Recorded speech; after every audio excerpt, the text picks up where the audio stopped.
por inmersión. Empecemos recordando un poco de que los animales acuáticos tienen veneno, como lo vimos en la primera charla, que pueden llegar a ser mortales. Ahora, recordemos, tenemos las lesiones por mantarraya, tenemos las lesiones por medusa, tenemos las lesiones por erizo de mar, tenemos también las lesiones secundarias a esponjas de mar y corales, pero pues, no son las únicas que vamos a encontrar. No solamente cuando estamos enfrente a lesiones por inmersión nos vamos a encontrar en lesiones directamente secundarias a los animales. También vamos a encontrar infecciones de tejidos blandos secundarias a otro tipo de lesiones de animales que como tal no son venenosos o diferentes objetos cortopunzantes que podamos encontrar en las diferentes costas, tanto marítimas como de río. Por ejemplo, en esta foto vemos una persona que tuvo una mordedura por tiburón, lo que va a aumentar el riesgo de infecciones, como vamos a ver a continuación. Entonces, el principal riesgo de infección que tenemos es la exposición en las diferentes presentaciones, en las diferentes exposiciones, como son los nadadores recreativos, pescadores, el navegar, las víctimas de inundaciones, los rescatistas, personas que se someten a terapia de sanguijuelas, pacientes con enfermedades hepáticas subyacentes, de inmunosupresión o uso de drogas recreacionales van a aumentar el riesgo de infecciones de tejidos blandos secundarias a lesiones por inmersión. Tenemos que tener en cuenta que según la exposición a los diferentes tipos de agua van a haber va a aumentar el riesgo. El que mayor riesgo nos va a dar, aunque muchos pensábamos que cuando estaba haciendo la revisión pensaba que era como muy contrario a la idea que tenemos todos, la de mayor riesgo es el agua dulce. ¿Por qué? Lo que dice la literatura es porque el agua dulce, como estanques y pequeños lagos, al ser agua estancada, aumenta su riesgo de contaminarse, lo que va a aumentar la proliferación de bacterias y otros microorganismos. Luego sigue el agua dulce que fluye como ríos y grandes lagos. Por lo mismo, en estos la gente generalmente contamina bastante, por lo que aumenta su proliferación de microorganismos. Si le sigue el agua salobre, entendiendo como agua salobre como el agua más salada que la dulce, y es donde se encuentran los cuerpos de agua dulce con los cuerpos de agua de mar. Luego sigue el agua de mar. Y de último, las aguas tratadas como son jacuzzis y piscinas. Ahora, bien, ¿qué otras exposiciones nos van a aumentar el riesgo? El lodo, la arena, aguas residuales, el estar en contacto con sustancias con objetos cortopunzantes en estas áreas van a aumentar el riesgo de infecciones, especialmente cuando tratamos con lesiones de tipo laceradas. Como tal, la epidemiología, como lo vimos en la primera segmento, no es clara.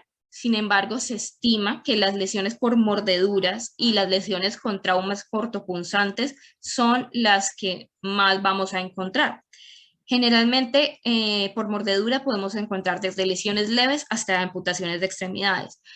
Adicionalmente, podemos tener abrasiones, como vemos la foto del nadador, que tiene abrasiones y laceraciones secundarias a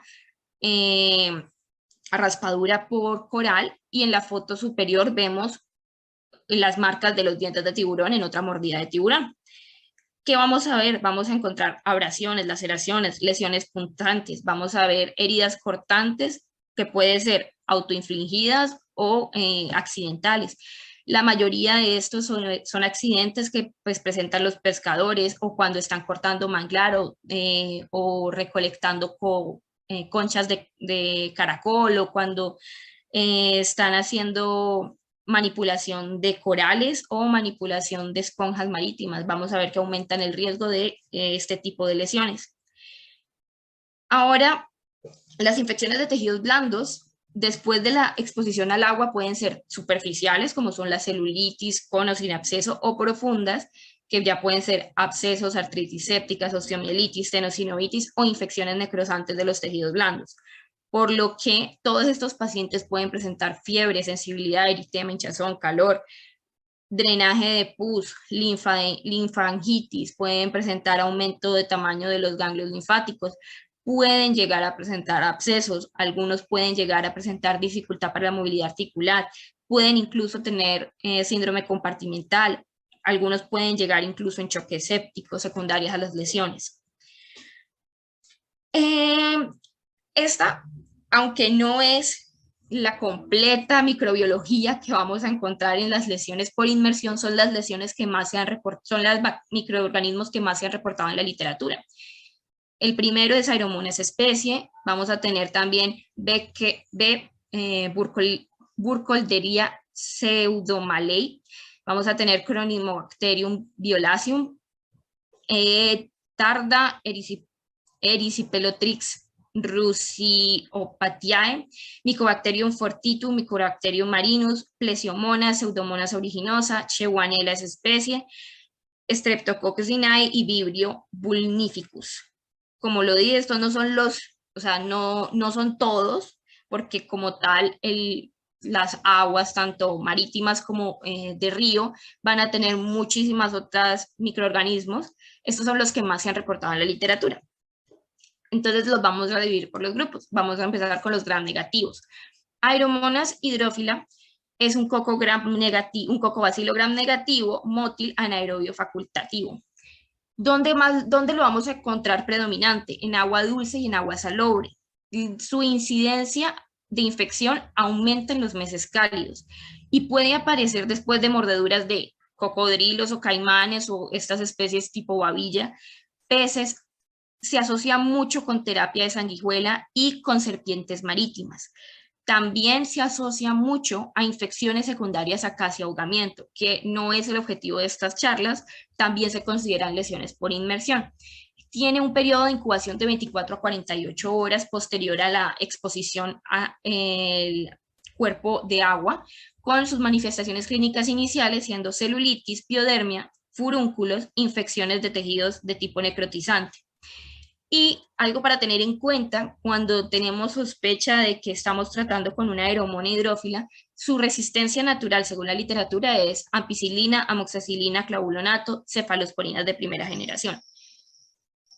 Segundo microorganismo es Burkholderia pseudomallei, que es un bacilo gram negativo, no fermentador, es aeróbico, no formador de esporas y su forma es recto, ligeramente curva. Se localiza principalmente en agua dulce con un periodo de incubación de 1 hasta 21 días, pero generalmente ya aparece a los 9 días. Sus manifestaciones clínicas varían desde neumonías hasta infecciones de tejidos blandos y manifestaciones sistémicas. Su resistencia natural son betalactámicos, fluoroquinolonas, polimixinas y aminoglicósidos.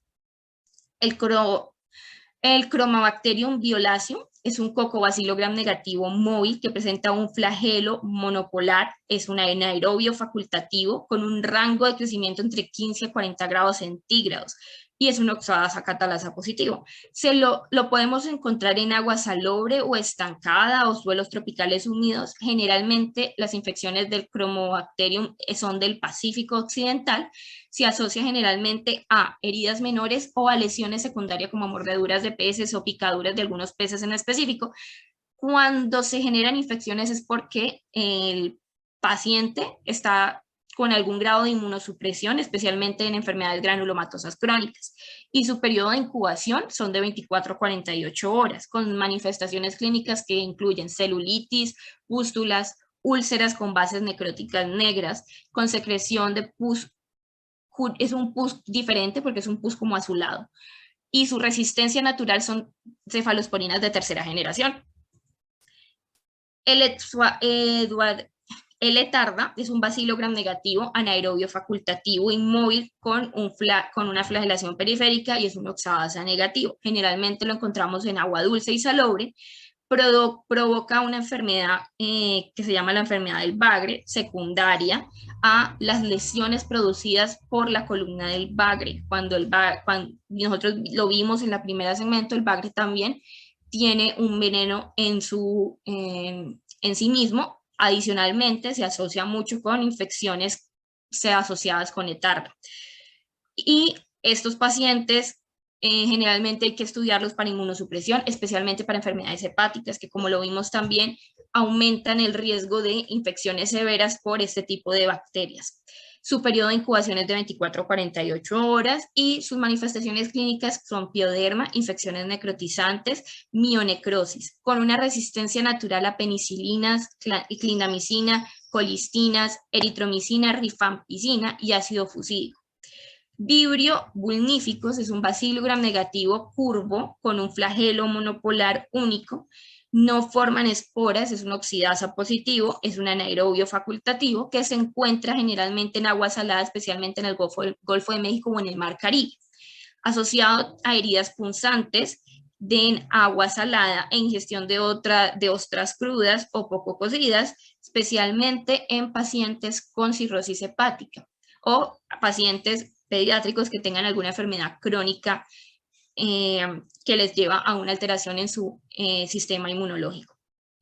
Se incuba de 3 a 7 días y sus manifestaciones clínicas son celulitis, ampollas hemorrágicas, úlceras, infección necrotizante, síndrome compartimental, ectema gangrenoso y septicemia. Tiene una resistencia natural a cefoxitin, ampicilina, amoxicilina, kanamicina, gentamicina, ciprofloxacina y streptomicina. Pseudomonas es un bacilo gram negativo, no fermentador, es aerobio y tiene motilidad unipolar. Generalmente lo vamos a encontrar en agua dulce, con un periodo de incubación de 8 a 48 horas, y sus manifestaciones clínicas son muy variables e incluyen infecciones cutáneas meramente o infecciones de tejidos blandos más profundos. También incluyen infecciones oculares. Podemos encontrar infecciones de oídos a repetición, infecciones gastrointestinales, infecciones del tracto urinario y toda la gama que nos puede llegar a afectar Pseudomonas aeruginosa. Su resistencia natural son cefalosporinas de primera y segunda generación, tetraciclinas, cloranfenicol y macrólidos. Shewwanella es un bacilo gram negativo no fermentador, oxidasa positivo, productor de sulfato de hidrógeno. Ella la vamos a encontrar en agua salada, especialmente en el Mediterráneo y en el Pacífico Occidental. Sin embargo, se han visto casos también en Colombia.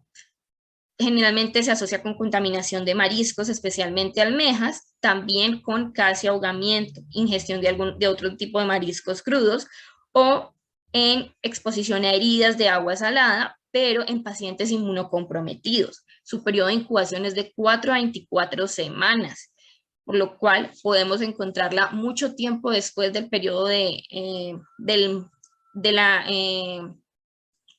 exposición inicial. Sus manifestaciones clínicas son celulitis, pioderma, úlceras profundas, fascitis necrotizante, síndrome compartimental, también se ha asociado con osteomielitis y con artritis séptica. Tiene una resistencia natural a penicilinas, carbapenénicos, ampicilinas, cefalosporinas de primera y segunda generación, y en la literatura mencionan que Shewwanella se ha confundido con Pseudomonas, siendo así que inicialmente, antes de su categorización como tal de separarla de Shewwanella, se consideraba parte de Pseudomonas especie.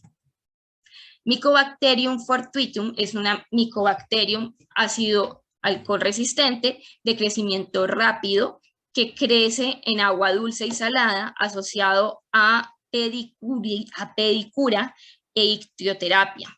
Su incubación es de 3 a 12 semanas y sus manifestaciones clínicas empieza como unas pápulas eritematosas en las extremidades inferiores que después de unas semanas o incluso meses van a progresar a unos forúnculos violáceos que fluctúan hasta que se vuelven úlceras y posteriormente cicatrizan. Tiene una resistencia natural a cefoxitin, claritromicinas, fluoroquinolonas, doxiciclinas y trimetopinsulfa.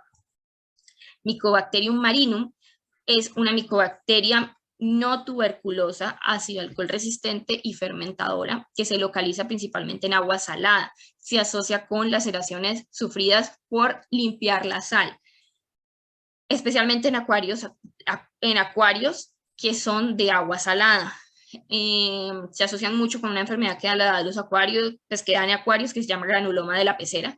Adicionalmente, según infección, generalmente aparece tras la picadura de algún cangrejo o pinchazo de la columna vertebral de los erizos de mar o algunos crustáceos que se da durante la preparación o manipulación de estos animales. Su incubación es de 1 semana a veces, pero el promedio es 21 días para que aparezcan unas placas elevadas de tipo verrugas de color rojo violáceo localizadas con linfadenitis, linfadenopatías, que luego se producen a úlceras nodulares a lo largo de las vías del drenaje linfático y pueden ocurrir infecciones profundas en casos de que no sea tratado en pacientes inmunocomprometidos. Su resistencia natural es incluso más variable. Esta tiene una resistencia natural a aminociclinas, doxiciclina, claritromicina, esparfloxacina, moxifloxacina, imipenem, sulfas, isoniazida, etambutol, trimetropina, citromicina, ciprofloxacina, ofloxacina y levofloxacina. La Erysipelotrix ruseopatiae es un gran positivo no móvil, aerobio o anaerobio facultativo que no produce esporas. Lo encontramos en agua salada, a menudo se da por heridas sufridas cuando estamos fileteando los pescados. Su incubación es de 24 a 48 horas y su manifestación clínica es lesiones de tipo erisipela. Su resistencia natural son betalactámicos, fluoroquinolonas, macrólidos, y puede haber resistencia a vancomicina y amicacina, pero generalmente este grupo es sensible a gentamicina. Y para terminar tenemos el Streptococcus eneae, que es un gran positivo y beta hemolítico, generalmente de agua dulce y salobre, asociado con heridas sufridas durante preparación de pescado, especialmente tilapia, cuando la tilapia está en cría de granjas. Su periodo de incubación es de 24 a 48 horas y produce impétigo y celulitis. Tiene una resistencia natural a micacina, neomicina, lincomicina y sulfas. Entonces, ¿qué tenemos que hacer cuando estamos ante lesiones por inmersión que no son ahogamiento? Primero hay que hacer un diagnóstico. ¿Cómo se hace el diagnóstico? Con una buena historia clínica, con un examen físico adecuado, buscando las huellas de las lesiones que vimos en el primer segmento. Los paraclínicos como tal, si estamos meramente ante una intoxicación reconocible, un envenenamiento reconocible por algún animal, no está indicada. Pero si estamos ante alguna laceración y vemos que tiene signos de infección, sí están indicados a ser paraclínicos, dentro de los que tenemos hemograma, PCR, procalcitonina, tendríamos que hacer cultivos de la secreción o cultivos de la herida, y hacer imágenes en heridas profundas para verificar que no haya las columnas vertebrales o las espinas o las agujas que son de los erizos de mar, que no están incrustadas más profundos de lo que podemos ver visiblemente. Adicionalmente, verificar las lesiones intraabdominales o torácicas, especialmente cuando estamos hablando de lesiones mayores por mantarraya o lesiones por tiburón o lesiones por algunos de estos otros animales, o verificar cuerpos extraños. Entonces vamos a leer el algoritmo que se diseñó basado en lo que se ha encontrado en la literatura. Lo inicial es, tenemos una persona con una herida por inmersión. Lo primero que tenemos que hacer cuando estamos en la escena es sacar a la persona del agua. La persona no la podemos tratar en el agua, hay que sacarla del agua. Luego hay que evaluar los signos y síntomas que podemos ver. Si vemos que la persona tiene signos y síntomas sistémicos que afectan su vida aérea, hay que iniciar atención básica del PBLS y BCLS según si es adulto o pediátrico. Identificar. Una vez logramos estabilizar vía aérea, identificar al animal, y si el animal es venenoso, ya vamos a ver la segunda parte. Si no afecta la vía aérea y solamente es dolor o urticaria, hay que evaluar si el animal es venenoso o no. Si el animal como tal es venenoso y tiene tentáculos, rociarlo con vinagre. No se orina, no señores, eso no se hace, pero sí se les pone vinagre por 30 segundos. Luego se retiran los tentáculos. ¿Por qué? El vinagre inactiva, en el caso de las medusas, inactiva los nemastocitos, que son los que inyectan el veneno. Entonces lo inactiva y esto hace que no se siga propagando el veneno.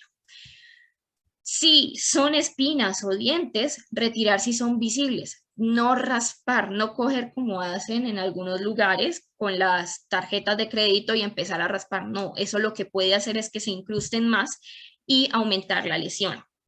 Si la herida está lacerada, lo mismo, evaluar si tiene espinas o dientes visibles que se puedan retirar. Si se pueden retirar, retirarlos y lavar con agua de mar o lavar con agua 40-45 grados por 90 minutos y luego trasladarlos al centro de salud más cercano para la evaluación médica. Por favor, cuando estamos trabajando con estos pacientes, no raspar las heridas, no agua dulce, porque el agua dulce promueve la activación de mastocitos o incluso promueve la activación de los venenos de los diferentes animales. Cremas de afeitar, bicarbonato, también aumenta la descarga de mastocitos y aumenta la descarga de venenos. Los vendajes a presión pueden empeorar la herida, a menos, claro, de que estemos hablando de una mordida por tiburón o una mordida por algún caimán que haya, pues, hecho amputación de la extremidad y requiera un torniquete. Eso es para evitar pérdida de sangre. Orinar la herida no se hace.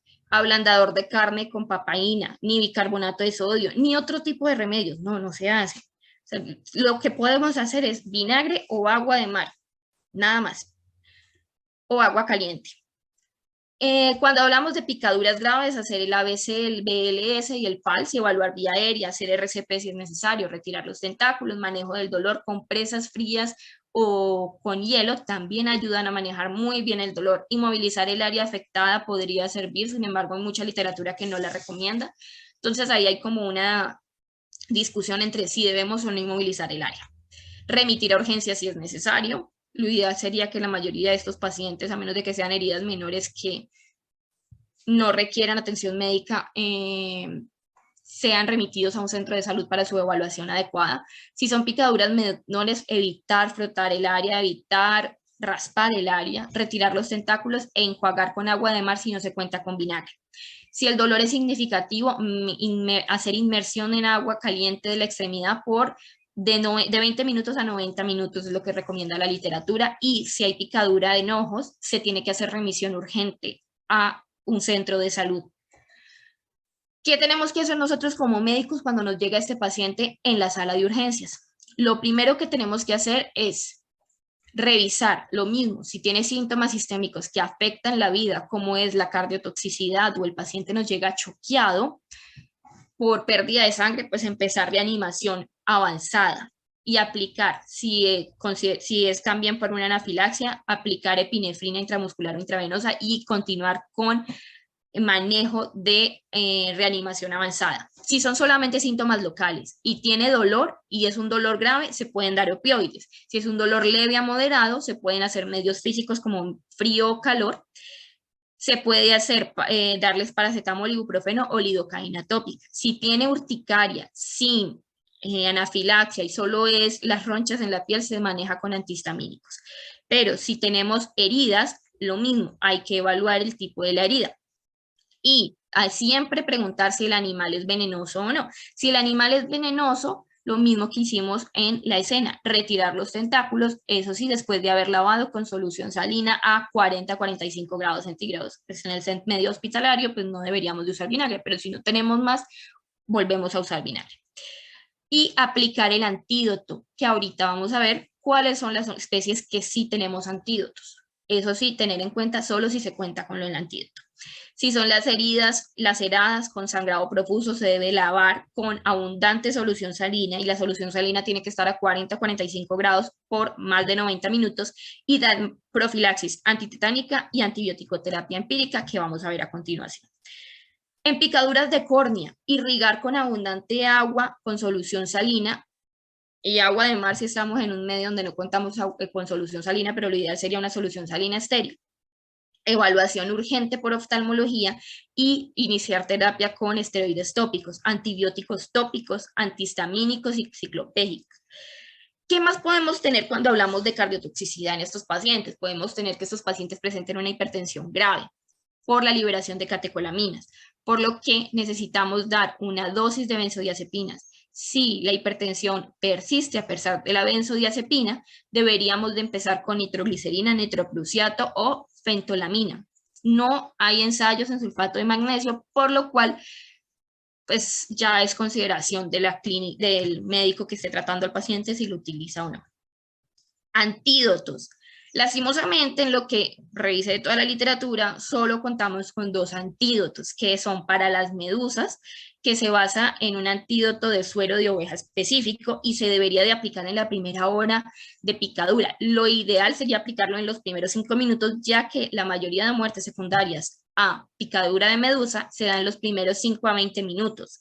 con una dosis inicial de 20.000 unidades intravenosas por 5 a 10 minutos y se puede repetir hasta 3 veces su dosis. La dosis no importa si es niño, adulto, no importa, la dosis es exactamente igual y su indicación es solamente si hay shock cardiogénico o parada cardiogénica.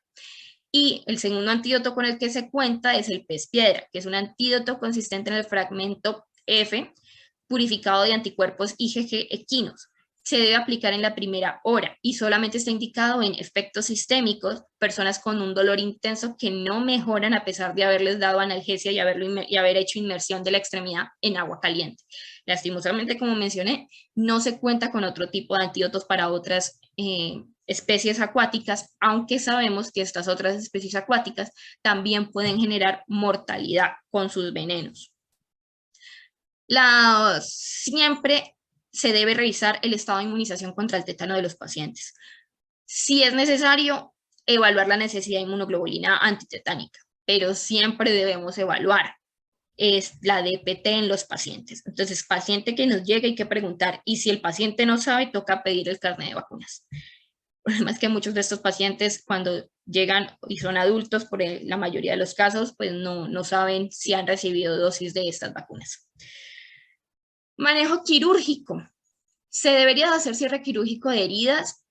Es una pregunta que está en la literatura. Lo ideal en heridas que son clínicamente no infectadas, que adicionalmente son heridas menores, se puede hacer cierre por primera intención, pero como tal solo está indicado en áreas cosméticamente importantes, heridas profundas que penetran huesos, tendones, articulaciones u otras estructuras importantes y heridas asociadas a compromiso neurovascular. Heridas clínicamente no infectadas. La indicación que se tiene es hacer debridamiento, lavado y recolección de muestras microbiológicas para hacer manejo antibiótico dirigido. Administrar siempre antibiótico empírico, como vamos a ver ahora. Administración de profilaxis antitetánica, se cuente o no se cuente con el carnet de vacunas, porque la mayoría de estos pacientes no tienen idea de su estado antitetánico. Como tal, las indicaciones de antibiótico empírico es en todas las lesiones asociadas a inmersión se debe considerar que son heridas potencialmente contaminadas. Si nunca se logra el aislamiento, se podría mandar antibiótico por 10 a 14 días y lo ideal sería antibiótico-terapia dirigida con antibiograma. Sin embargo, en heridas superficiales marinas que no son muy profundas y son heridas menores, se podría considerar hacer antibioticoterapia sin necesidad de hacer antibiograma, cultivos de microorganismos. Como tal, a estos pacientes no se les manda antibiótico parenteral y se pueden utilizar antibióticos tópicos. Sin embargo, hay que individualizar, no puedo generalizar todos los pacientes. Todo tipo de herida tiene que ser evaluada para ver el tipo de antibiótico terapia que es ideal para el paciente. Heridas profundas con o sin cuerpo extraño siempre se dan con antibiótico profiláctico oral o, si es necesario, el antibiótico profiláctico endovenoso. El seguimiento de las lesiones por envenenamiento, siempre se tiene que hacer seguimiento a estos pacientes por el alto riesgo que generan las infecciones. Como vimos, hay bacterias que pueden producir infección hasta meses después de haber estado en contacto el paciente con haber tenido el accidente marítimo. Y a estos pacientes, como mencionamos, siempre dar antibiótico-terapia empírica. Entonces, tener en cuenta, como lo vimos, la antibiótico-terapia empírica va según el lugar donde se hizo la lesión. Es decir, si vemos que fue por agua de mar, si vemos que fue por agua dulce, siempre buscando el microorganismo más probable de causar infección según el cuerpo de agua en el que se generó la lesión. A todos los pacientes se les puede mandar una cefalosporina de primera generación, bien sea intravenosa o oral. Y allí es donde empezamos a mezclar. Se le puede adicionar un linezolid o levofloxacina. O si es agua de mar, se le tendría que agregar doxiciclina. Si es por tierra o agua contaminada, se tendría que agregar metronidazol. Y si es una sospecha de una micobacteria, sería claritromicina 2 veces al día con etambutol, y la duración del tratamiento por micobacterias secundarias a lesiones por inmersión es de 3 a 4 meses. Entonces, si tenemos Profilaxis, entonces si tenemos exposición a agua de mar y no tenemos factores de riesgo y tenemos pacientes menores de 8 años, la profilaxis inicial sería para lesiones significativas o menores que nos afectan tejido profundo, serían trimetoprim sulfa, 8 miligramos por kilo cada 12 horas, máximo 320 miligramos por dosis basándonos en trimetoprim. Si tenemos mayores de 8 años, sería doxiciclina con una dosis de carga inicial, 4 miligramos kilo, máximo 200 miligramos día, con dosis de mantenimiento de 2 miligramos kilo cada 12 horas, máximo 100 miligramos dosis. Y a ambos grupos etarios se les añade flucloxacilina por vía oral, 25 miligramos kilo cada 6 horas, máximo 1 gramo por dosis. Pero si es una lesión de tejidos blandos profundos, el tratamiento sería intravenoso y sería, sin importar el grupo etario, ciprofloxacina IV 10 miligramos por kilo cada 12 horas con una dosis máxima de 400 miligramos dosis, adicionando flucloxacilina 50 miligramos kilo cada 6 horas con un máximo de 2 gramos por dosis. Y estamos ante una exposición a agua de mar con factor de riesgo, se les da trimetoprim sulfa con ciprofloxacina y lincomicina. Si es agua dulce o salobre o de acuario y el paciente, no importa si es con o sin factores de riesgo, la profilaxis oral es trimetoprim sulfa, 8 miligramos por kilo cada 12 horas con un máximo de 320. Y si es una lesión de tejido profundo, se le da antibiótico inicial, iniciando con ciprofloxacina IV 10 miligramos por kilo cada dosis y se le añade, si es sin factor de riesgo, flucloxacilina y si es con factor de riesgo, lincomicina.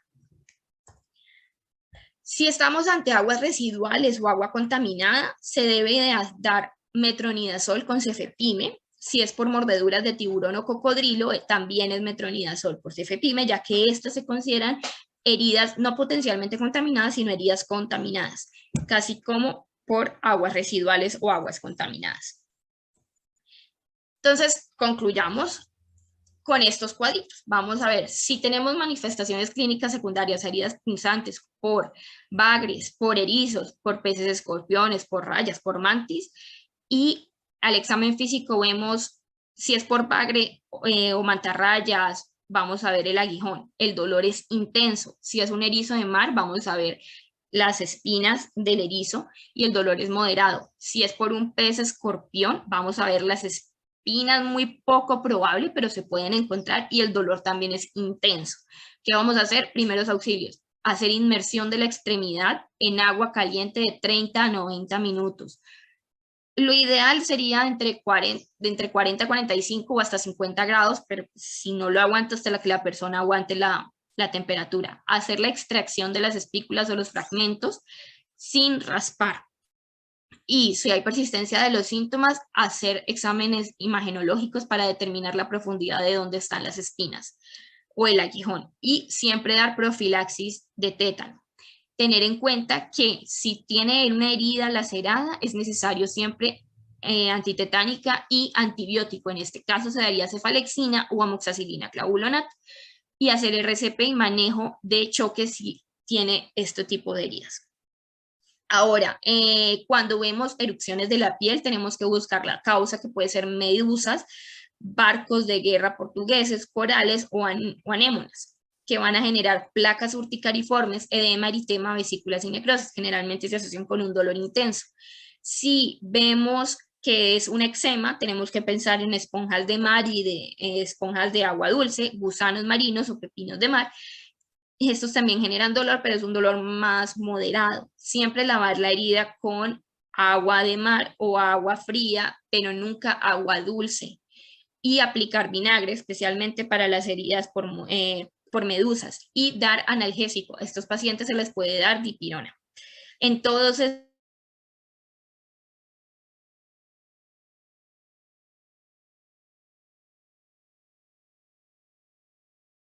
se hizo la lesión. En heridas laceradas, pensar en rayas, bagres, eh, también tiburones, pirañas y barracudas, pensar en cocodrilos y en este otro tipo de lesiones.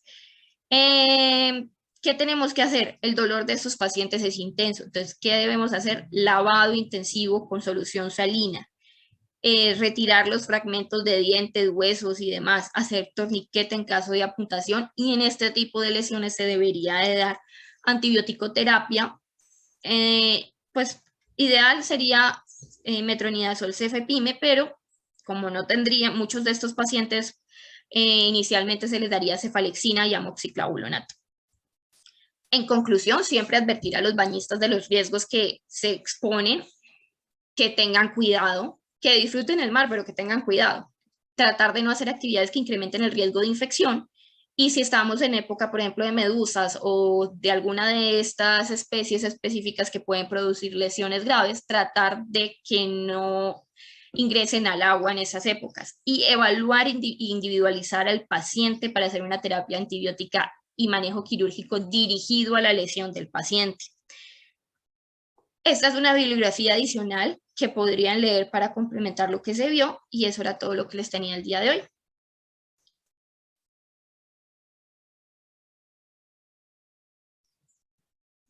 Muchas gracias.